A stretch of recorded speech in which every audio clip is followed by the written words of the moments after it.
Okay. Well, good afternoon, everyone. Hello, welcome, and thank you for attending today's webinar. So as a prelude, I want to say that when I first developed the topic of today's presentation, I approached it with a long history of conducting pre-acquisition due diligence of contaminated properties. Thinking about the process from pre-acquisition to closure led to my development of a concept that I called strategic environmental due diligence.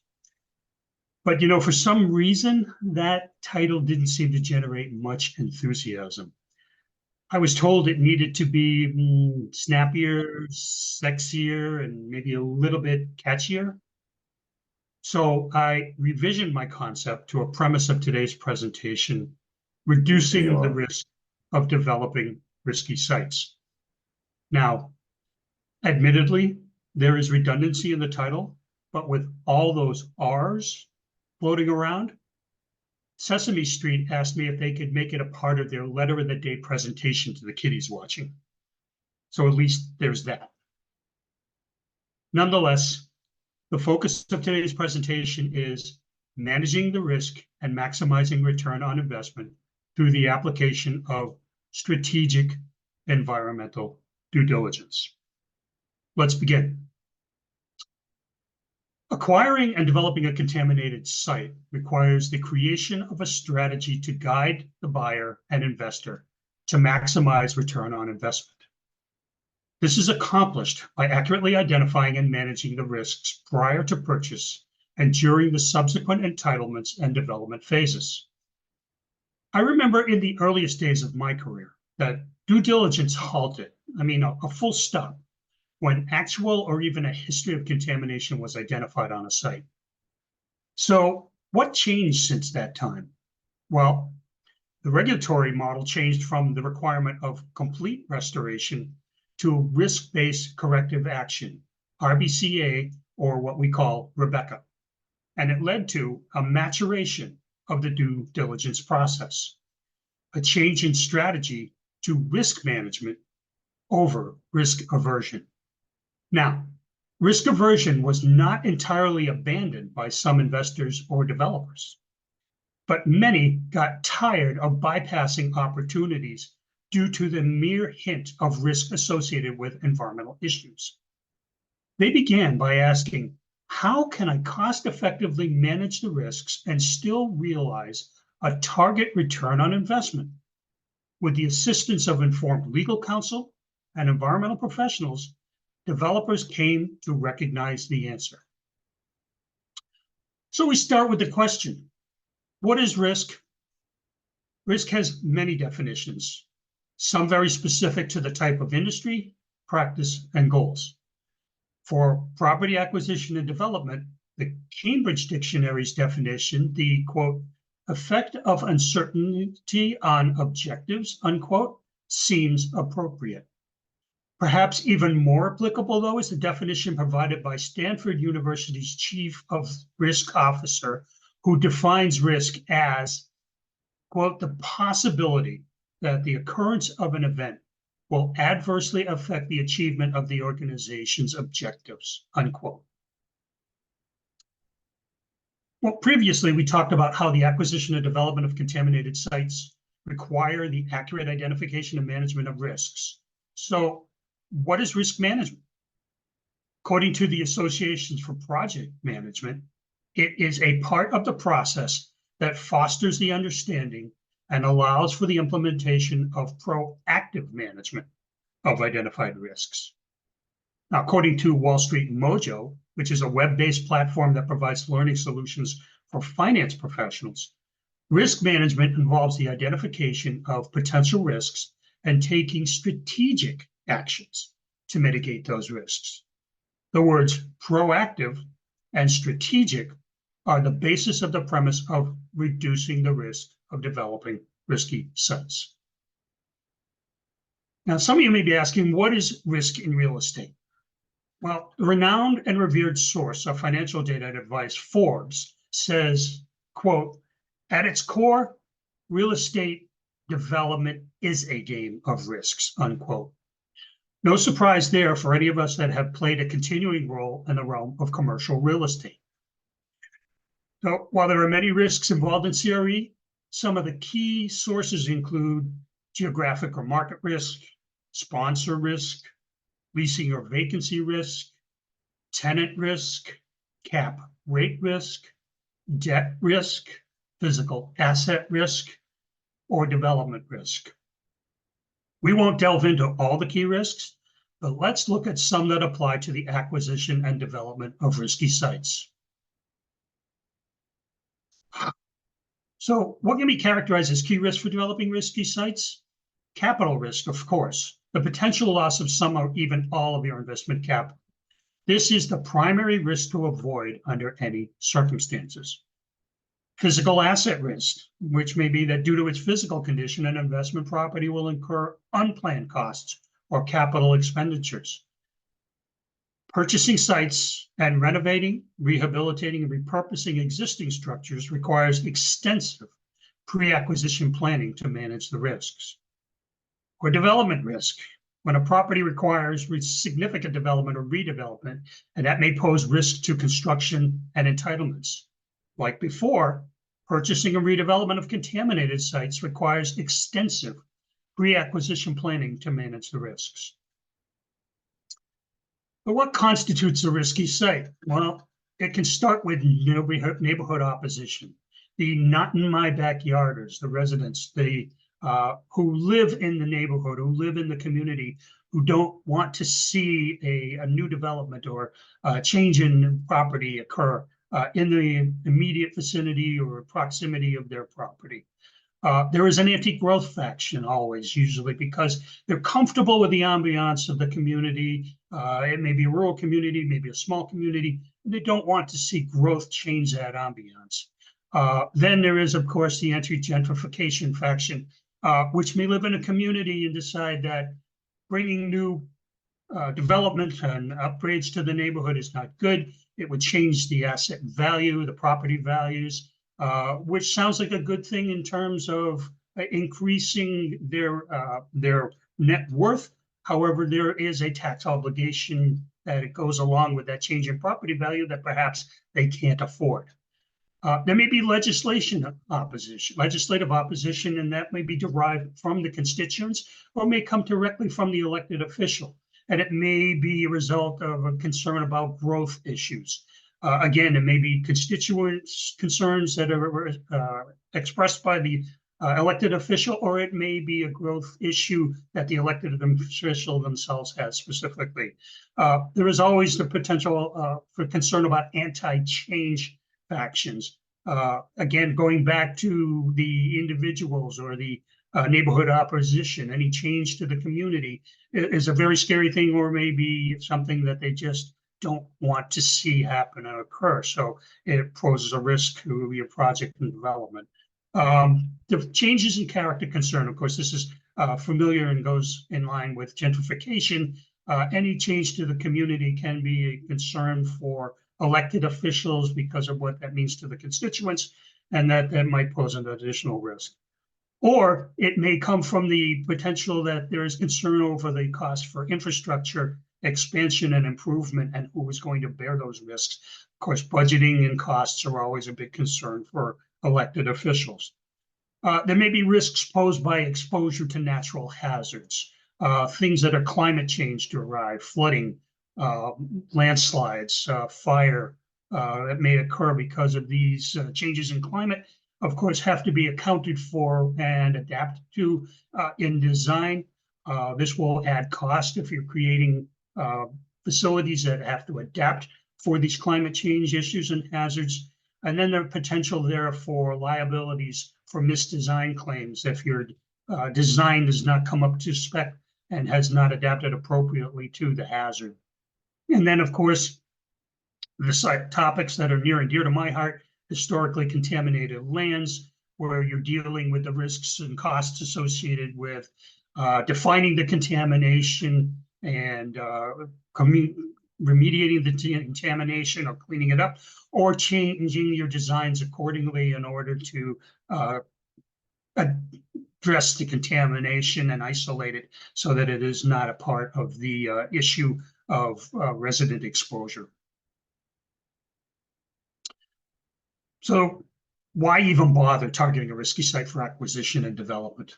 Well, mostly because in urban, suburban, and even in marginal rural communities, it has grown more difficult to find a well-positioned property that is void of historical use and activities that have left behind some level of environmental impact.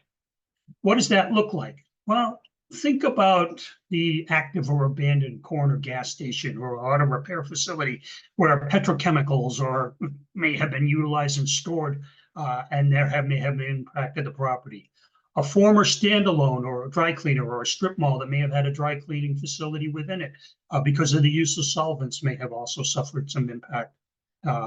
Redevelopment of a site like that can be very costly. A print shop which has similar conditions and similar circumstances of operating with the use of solvents and chemicals.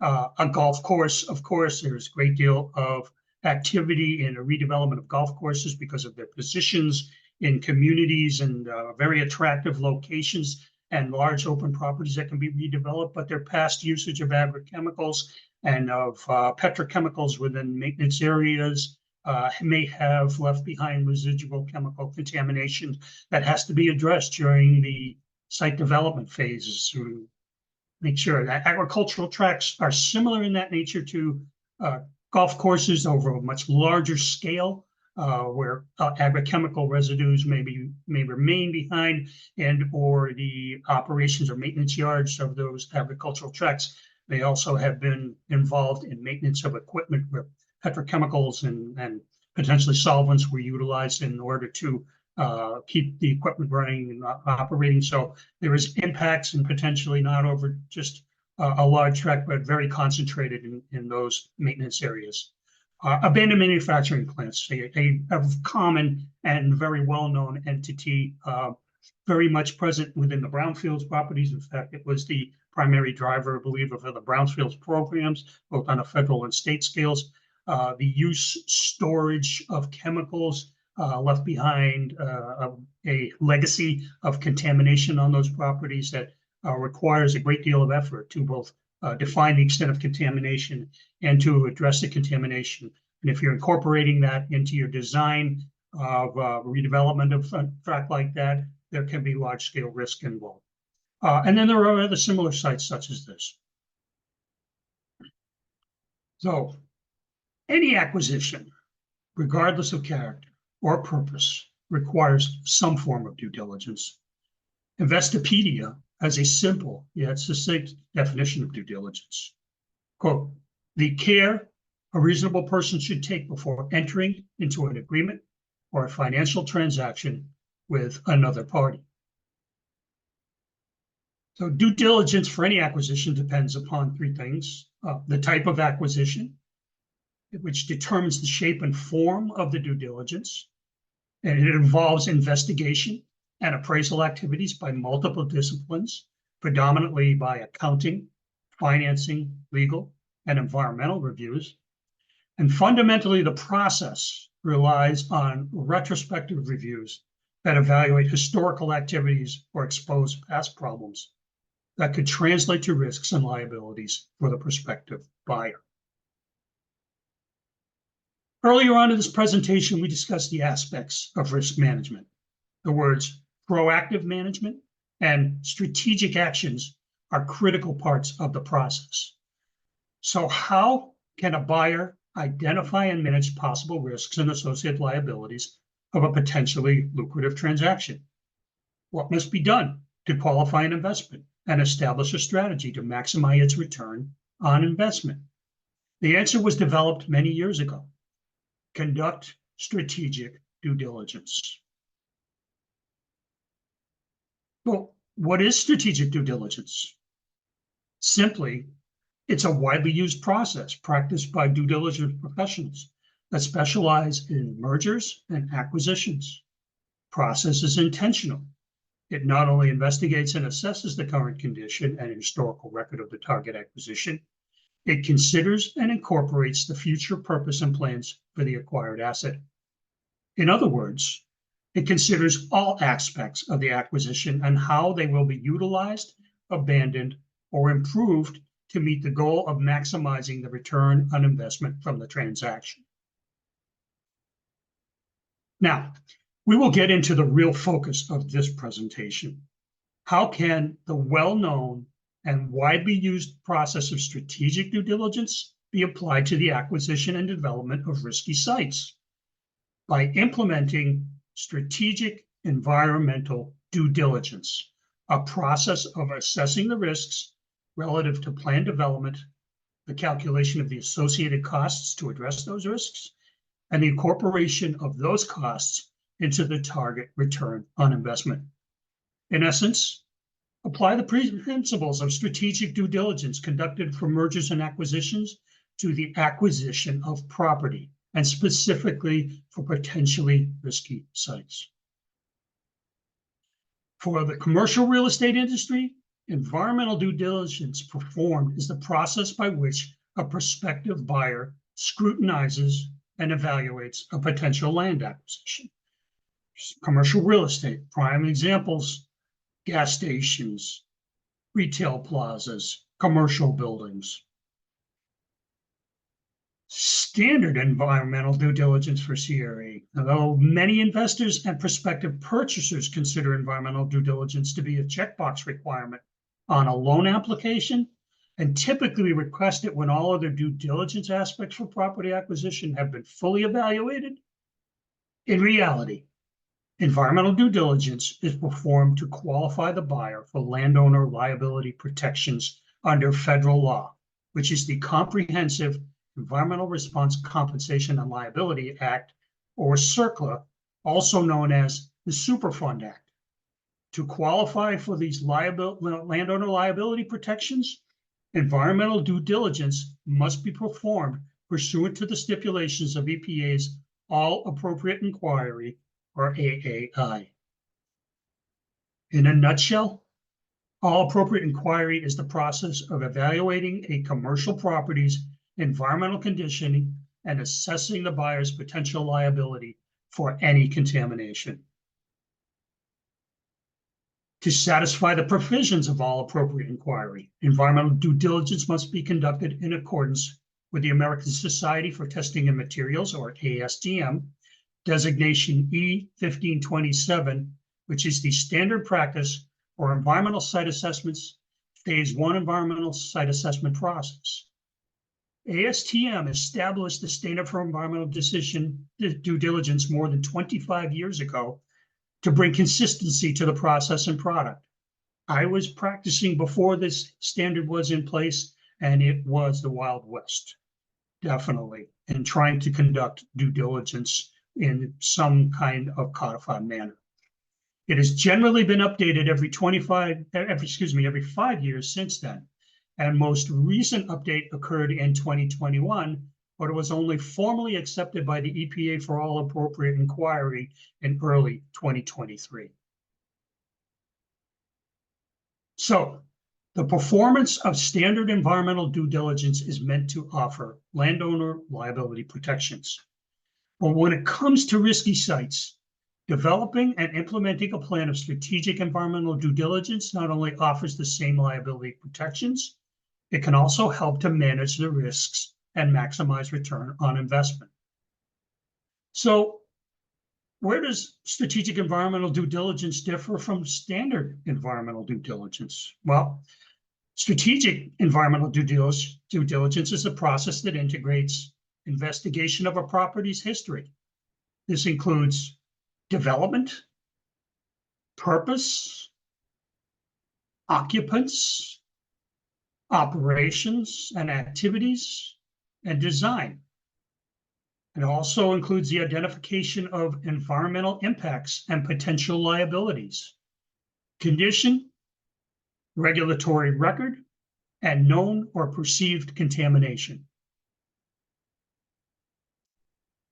Assessment of the known and suspected impacts to develop the data needed to determine the essential response and risk would include development of data that identifies the presence, extent, variety, and significance of contaminants on the site, particularly to the development goals. the potential of off-site migration, which may form liabilities for the development of the property, and the cleanup and closure strategy options for the contamination.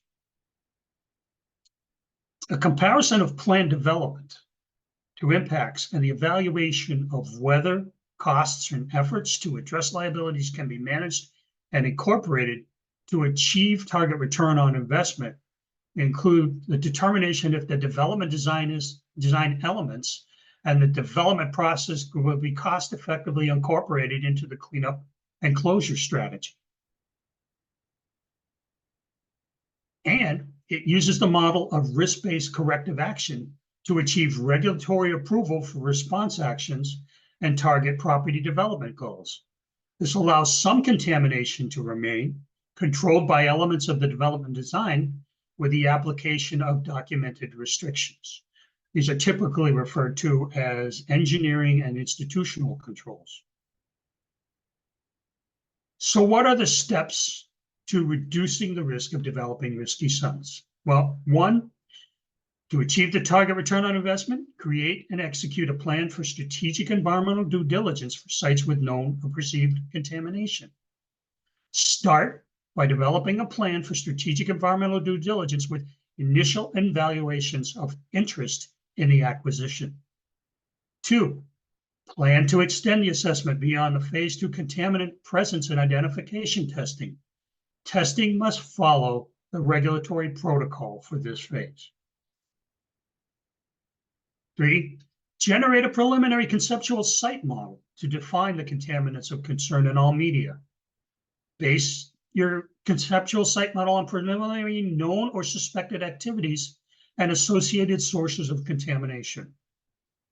During the environmental due diligence phase, identify the risks and liabilities and define the extent of impacts. The results of the assessment will likely require the conceptual site model to be updated. Choose an acceptable risk-based option for closure of contamination. Risk-based options for closure may involve the required implementation of institutional and engineering controls, depending upon the degree and extent of contamination. Develop or modify the site to integrate with the chosen risk-based closure goal. Design around and accounting for the contamination. Develop a strategy and a timeline to achieve the risk-based closure. This is essential to meeting the return on investment goals. Number 8, engage regulators to establish a relationship and buy into the strategy and timeline to achieve closure. It is never a bad thing to engage the regulators early on in your projects. They are there to help. They want to make the project happen and are willing to work with you to make that occur. Allow the regulators to be your partner in the effort, and they will help you achieve that objective. Create a plan and budget to manage the impacts prior to and during the development phase. Incorporate costs to assess and mitigate the contamination into the acquisition and development's financial model. Makes a lot of sense up front, because then you're going to at least have a better handle on what your return on investment will be. Incorporate cleanup actions into the site development activities and keep regulators routinely informed of the process and progress. Implement the cleanup as a part of the site development phase when dirt and groundwater is being moved and design components become the contaminant control elements. Keep your regulatory partners in the loop on this progress. 11, and finally, request closure of contamination upon regulatory approval of cleanup. The final accomplishment of the strategy for developing risky sites. Facing risks of contamination on risky sites that pose uncertainty on development objectives, the definition of risk, creating a strategic environmental due diligence plan during the pre-acquisition phase of the project can improve the potential to maximize your return on investment. That's my presentation, and I will open up now for any questions.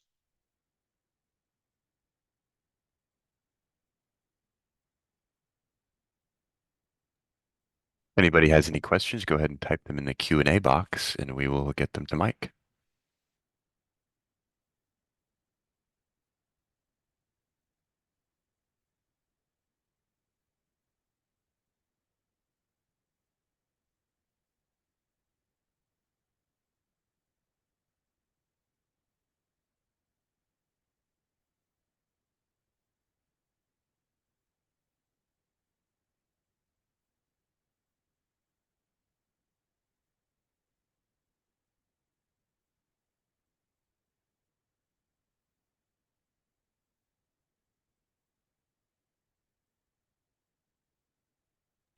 Looks like we got a question here, Mike. What's the most difficult contaminant to mitigate? Currently, probably PFAS, the polyfluorinated alkylated substances. Mostly because their character and nature. There are probably 2,000 different varieties of PFAS out there.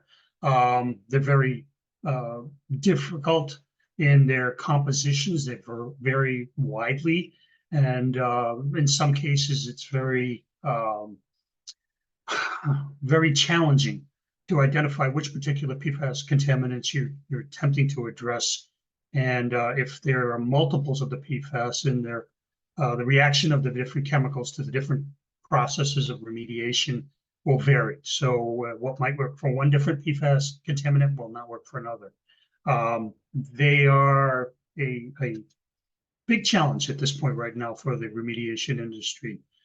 Beyond that, the heavier contaminants like the bunker oils that come out of some of these old manufactured gas plants, as well as the old power plants, are very heavy and difficult to move. So they're also difficult to remediate and mobilize out. It can take extended term of remediation to deal with out there. Can be done, and just like anything else, it's time and money, and you have to really kind of plan for something like that way in advance. But other than that, I would say chlorinated solvents also have their issues on top of that, as they are a long-term effort and very recalcitrant in their nature, so difficult to clean up. All right, we got another one here. Do old dry cleaners have PFAS soil contamination, or what is the typical contamination from dry cleaner sites? Well, PFAS is omnipresent in the environment.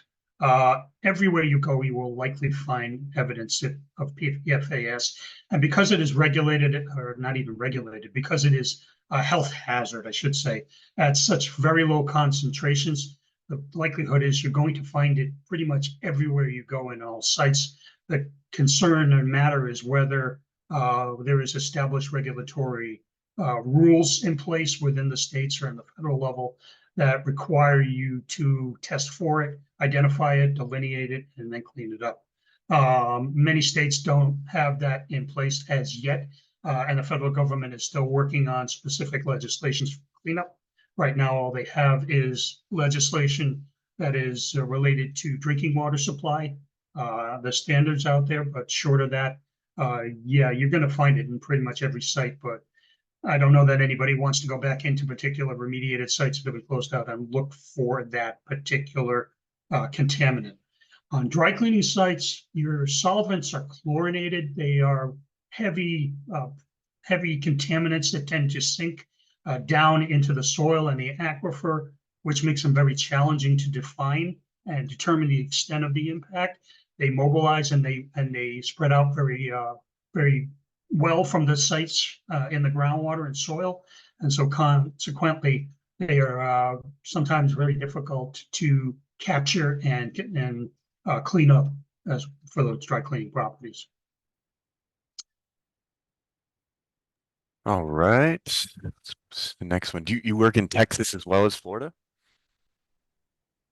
We do have operations in Texas, yes. We are not doing any remediation work currently in Texas, but we are operating down there. All right. Can you begin the initial research process by obtaining previous environmental impact reports? Are these reports generally available?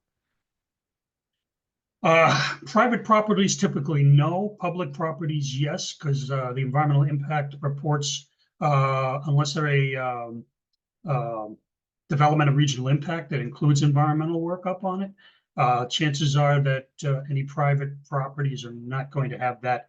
You might be able to get a hold of public domain environmental site assessments, the phase ones or phase twos that are out there. And there are a number of regulatory agencies throughout the states that have databases of contamination reports for properties, and you may be able to review for a particular site and or nearby or neighboring properties that may give you at least some information on a specific site that you're targeting.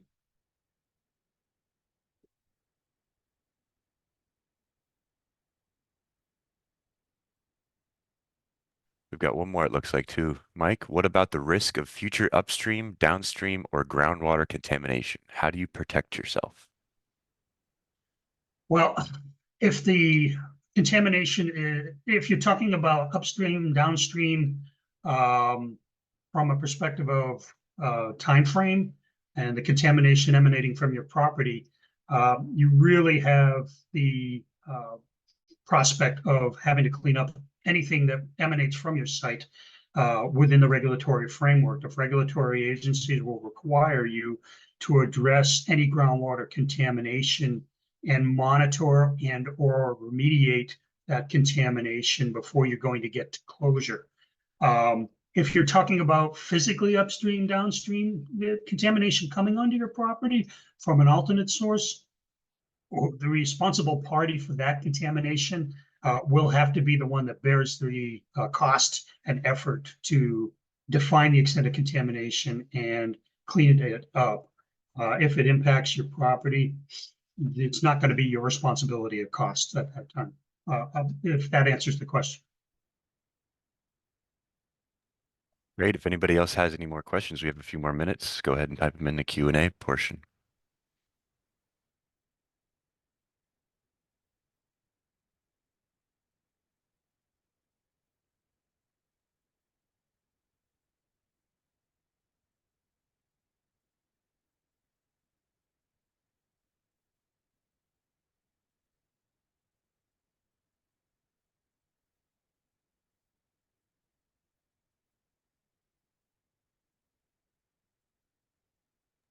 All right, doesn't look like we have any more questions, guys. So I think we can wrap it up here. Mike, I'm going to say farewell. Well, thank you so much. And thank you everybody for attending today. My contact information is on the slide that's up.